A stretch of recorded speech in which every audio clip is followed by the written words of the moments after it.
melaksanakan tugas dan tanggung jawab. Kami mohon ampunan. Kebutuhan stok darah di Lampung Utara tinggi, mencapai 1.500 kantong per bulan atau rata-rata kebutuhan harian mencapai 500 kantong darah. PMI Lampung Utara mencatat tingginya kebutuhan darah karena terdapat sekitar 60 pasien penderita penyakit talasemia atau kelainan darah yang harus rutin menjalani transfusi darah setiap bulannya. Jumlah tersebut belum lagi ditambah dengan kebutuhan pasien kronis lainnya. PMI dan Pemkab Lampung Utara terus berupaya mencegah kehabisan stok darah, di antaranya dengan menggait instansi pemerintah, swasta, dan komunitas menggelar kegiatan donor darah, seperti yang dilakukan pada Senin pagi di Kantor Persatuan Wartawan Indonesia atau PWI Lampung Utara. Tercatat 500 orang jadi peserta donor darah di tempat ini. Memang sudah kegiatan rutin saya setiap 3 bulan sekali untuk mendonorkan darah. Alhamdulillah sudah ke-16 kali. Untuk pribadi saya supaya lebih sehat aja, lebih sehat. Kemudian untuk umumnya bisa membantu berbagi untuk yang membutuhkan darah. Mendapatkan kesehatan, juga mendapatkan kesehatan yang lain juga. Ini adalah kegiatan donor darah dengan peserta terbanyak dan support yang terutama terkait dengan intervensi terhadap saudara-saudara kita yang menderita talasemia. Ini ada 60 saudara kita yang harus rutin setiap 3 minggu sekali melaksanakan transfusi darah. Bagian-bagian terkait dengan penyiapan darah ini sudah dilakukan oleh relawan. Semoga 7 dari 60 orang penderita tersebut 70%-nya adalah masuk dalam golongan orang tidak mampu. Pemerintah daerah dalam hari ini pemerintah Kabupaten Lampung Utara akan ambil bagian. Itu fasilitasi. Stok darah di PMI Lampung Utara saat ini lebih dari 10.000 kantong yang diperkirakan cukup hingga beberapa bulan ke depan. PMI mengimbau warga tidak takut donor darah, sebab baik untuk kesehatan dan bisa membantu pasien yang membutuhkannya. Ardio Haba melaporkan dari Lampung Utara.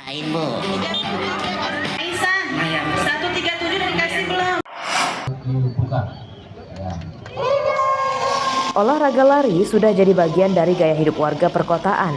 Setiap pekan, area terbuka hijau hingga stadion di Bandar Lampung dipenuhi warga yang berolahraga lari. Setiap event lari juga selalu diikuti ratusan hingga ribuan peserta. Untuk menarik minat peserta, event olahraga lari digelar dengan konsep unik. Salah satunya dengan berlari sambil dihujani bubuk warna-warni yang dimulai dari lapangan Korpri, Teluk Betung Utara pada Minggu pagi lalu. Total ada lebih 3.000 peserta yang ikut serta pada event ini. Jarak lari untuk peserta dibagi menjadi 2, yakni 5 dan 10 km dengan lintasan yang berbeda. Peserta mengaku senang karena selain bisa menyehatkan tubuh, juga jadi ajang silaturahmi antar penyuka olahraga lari.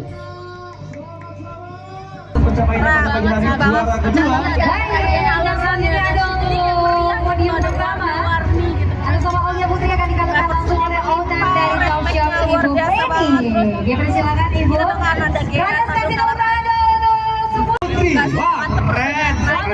Ibu silakan turun ya.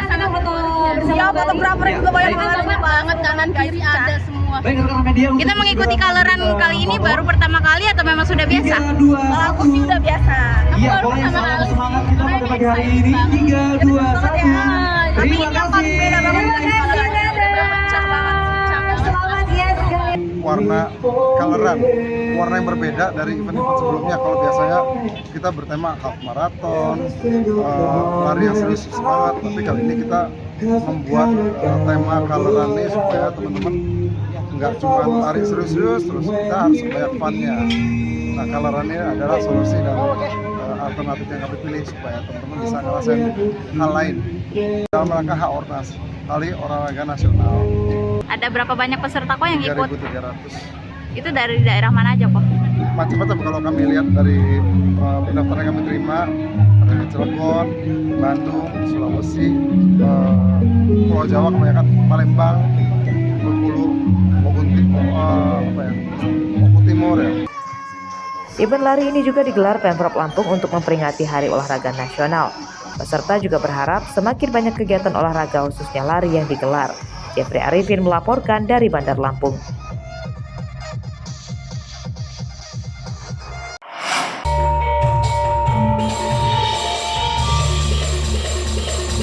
Untuk meneruskan meneruskan regenerasi anak-anak muda Lampung diajak menjaga adat dan budaya lokal.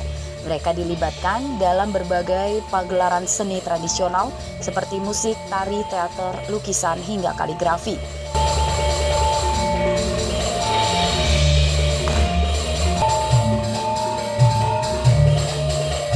Di antaranya pada acara Pekan Kebudayaan dan Seni di Taman Budaya Lampung di Kelurahan Palapa, Kecamatan Tanjung Karang Barat, Bandar Lampung.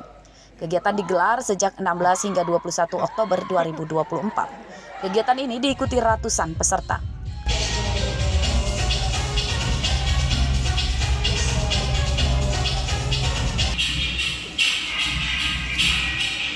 Ratusan pelajar TK hingga mahasiswa secara bergiliran tampil di panggung. Pameran lukisan yang digelar juga menarik minat pengunjung. Mereka ingin melihat langsung jenis-jenis aliran lukisan seperti realisme, surrealisme, naturalisme, hingga kontemporer.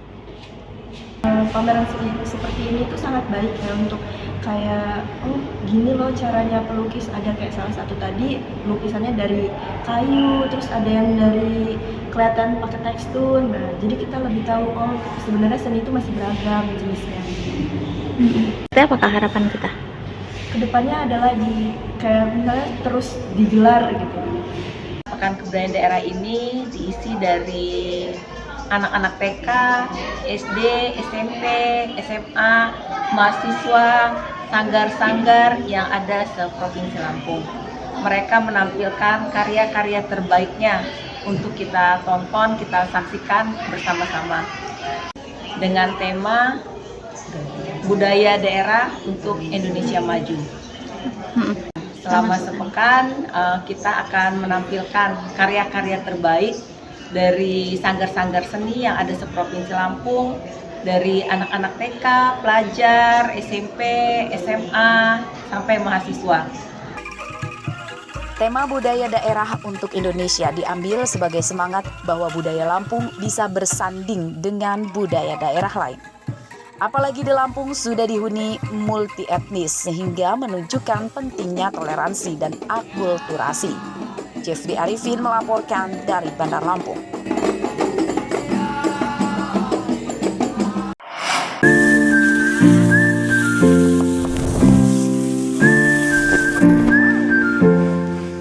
Emak-emak di Desa Tawan Sukamulya, Kecamatan Lumbok Seminu, Lampung Barat tidak hanya berpangku tangan di rumah.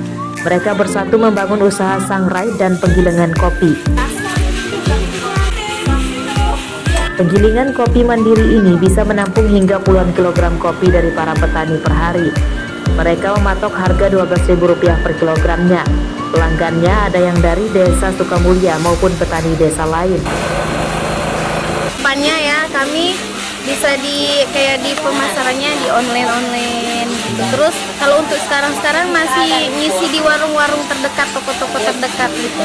Ya harapan kami ibu-ibu kelompok KTH ini semakin berjalan, semakin terkenal, semakin kompak agar bisa mengembangkan kualitas ekonomi ibu-ibu di kelompok tani ini. Selain menerima, usaha kelompok tani hutan ini juga memproduksi sendiri kopinya. Untuk jenis medium harganya Rp140.000, sedangkan jenis premium dibanderol dengan harga Rp180.000 per kilogramnya. Sehari mereka bisa memproduksi hingga 35 kg kopi bubuk. Kami dari Pekon Tawan Sukamulya, khususnya dari aparatur Pekon dan juga jajaran LHP sangat mendukung dari aktivitas di KTH ini, karena harapannya ke depannya adalah masyarakat bukan hanya saja dari kopi mentah yang mereka jual, akan tetapi memang dalam bentuk yang sudah jadi. Para petani dan pengusaha kopi kini sedang makmur sebab harga biji kopi sedang tinggi mencapai Rp60.000 per kilogram. Ini jadi sejarah baru harga biji kopi sebab pada tahun-tahun sebelumnya hanya di bawah Rp30.000 per kilogram. Rosandi melaporkan dari Lampung Barat.